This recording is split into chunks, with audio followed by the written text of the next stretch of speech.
চলুন বন্ধুরা, দেখুন ভোগ দর্শনে দুর্ভোগ কাটে।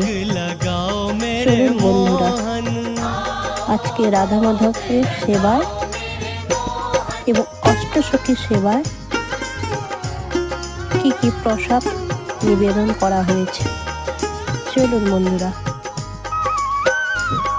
দেখছেন ভোগ দর্শনে দুর্ভোগ কাটে। মহাপ্রসাদ দর্শন করুন। दुर्योधन की मेवा त्यागी